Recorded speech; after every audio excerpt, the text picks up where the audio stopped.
You nak maafkan orang yang pernah sakitkan ataupun tikam belakang ataupun aniaya you sebelum ni. You nak maafkan dia, you nak move on. Tapi susah. Tak tahu cara macam mana. Sebab kita dari mulut boleh cakap, aku dah move on. Aku maafkan. Tapi tenaga tu masih ada. Dendam, marah, tak puas hati. Kalau you betul-betul dah ready nak maafkan, betul-betul nak move on dan nak maafkan orang tu, cuba cara ni. Masuk dalam diri sendiri, tarik nafas, tenang, bagi tahu diri sendiri, aku maafkan orang tu sebab aku faham apa situasi orang tu, apa dia alami. Orang tu buat macam tu, mungkin dia pun sebelum ni tersakiti. Mungkin ahli keluarga dia, orang keliling dia buat jahat dekat dia, tikam belakang dia. So, dia tak sembuhkan diri sendiri. So, bila dia jumpa orang lain, dia buat benda yang sama. Sebab dia rasa orang lain patut rasa apa dia rasa. Kalau orang yang sihat, dia cuba untuk sembuhkan diri. Tapi sembuhkan diri ni bukan dari mulut je tau. Dari dalaman, dia main fikiran, main perasaan. Dia bukan senang. Tapi orang yang kuat, orang yang sihat je, cuba untuk sembuhkan diri. Masuk ke dalam, sembuhkan diri. Berhentikan. Jangan buat benda yang sama dekat orang lain.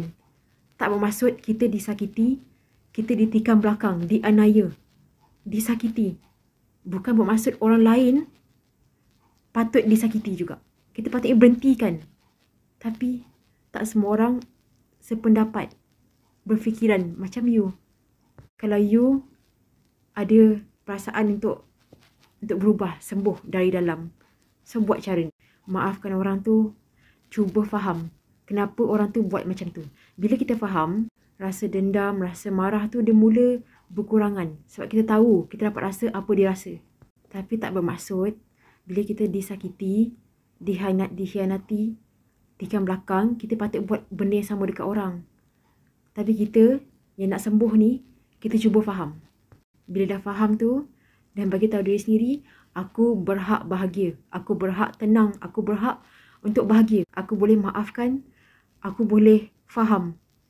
Tapi aku berhak bahagia. Aku berhak untuk pilih siapa yang masuk dalam hidup aku. Dah cuba faham. Benda last sekali, lepaskan dia. Lepaskan dia. Sebab bila kita cuba faham kenapa dia buat apa yang dia buat, dia pun ada trauma dia, history trauma dia buat yang dia rasa macam patut sakitkan orang. Tapi tetap salah. So, bila orang macam ni yang boleh ubah diri dia sendiri, kita tak boleh cakaplah macam mana pun. Tak boleh ubah. Mungkin kita boleh bagi tahu sekali apa kita nak, macam mana kita nak dilayan, macam mana kita nak disayangi. Mungkin dia kurang ajar, dia tak hormat. Kita boleh bagi tahu, kita pertahankan hak kita. Tapi kalau dia tetap buat benda yang sama, tak hormat, tak kisah apa yang you suka, maksudnya orang ni bukan untuk you.